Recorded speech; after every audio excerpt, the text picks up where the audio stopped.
భారత్ మాతాకి ప్రపంచంలోనే అత్యంత ప్రజాదరణ ఉన్న నాయకులు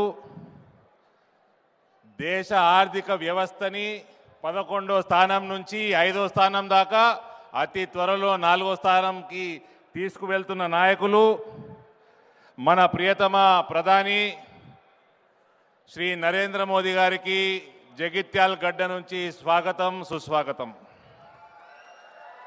భారతదేశం మారుతున్నది। ఇది ఒకప్పటి భారతదేశం కాదు, ఇది అత్యంత శక్తివంతమైన భారతదేశం, మోడీ భారతదేశం। ఇవాళ భారతదేశానికి వ్యతిరేకంగా ఎవరన్నా మాట్లాడాలన్నా, కన్నెత్తి చూడాలన్నా ఒకటికి 2 సార్లు ఆలోచించుకోవాల్సిన అవసరం పడుతున్నదంటే అది నరేంద్ర మోడీ గారి వల్ల సాధ్యమైంది। ఇప్పటి వరకు 75 సంవత్సరాల చరిత్రలో భారతదేశాన్ని ఇంత గౌరవప్రదంగా ప్రపంచ స్థాయిలో నిలబెట్టిన నాయకులు మరి ఎవ్వరూ లేరు, నా భూతో నా భవిష్యత్। ప్రపంచంలోనే కోట్లాది ప్రజలు లక్షల సార్లు పలుకుతున్న నినాదం Modi. Shortest and most powerful slogan in the world today is Modi. Modi, Modi, Modi. మన నాయకుడు ఎంత శక్తివంతమైన నాయకుడు, 2 సంఘటనలు చెప్తా, కేవలం 2 సంఘటనలు చెప్తా। మన పక్కకి ఒక చిన్న దేశం ఉంటుంది మాల్దీవ్స్ అని, అది చైనాని చూసుకొని మన మీద మీసం తిప్పింది। కరోనా సమయంలో అతలాకుతలం అయితే మోదీ గారు మందులు పంపిండ్రు, వ్యాక్సిన్లు పంపిండ్రు। అది చైనాను చూసుకొని బాగా ఎగిరింది, మీ సైన్యాన్ని మీరు తీసుకుపోండి అని చెప్పింది।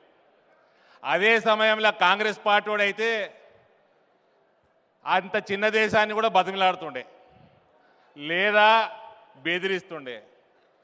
మన నాయకులు ఏం చేశారు చెప్పాలా మీకు? ప్రోగ్రాంలో లేకుండే ఫ్లైట్ వేసుకున్నారు, లక్షద్వీప్ పోయినరు। లక్షద్వీప్ పోయి మార్నింగ్ వాక్ చేసిండు, మధ్యాహ్నం డైవింగ్ చేసిండ్రు, సాయంత్రం ఛత్రి వేసుకొని ఛత్రి కింద కుర్చేసుకొని కూర్చొని రాసుకున్నాడు। ఏం చేసిండ్రన్న?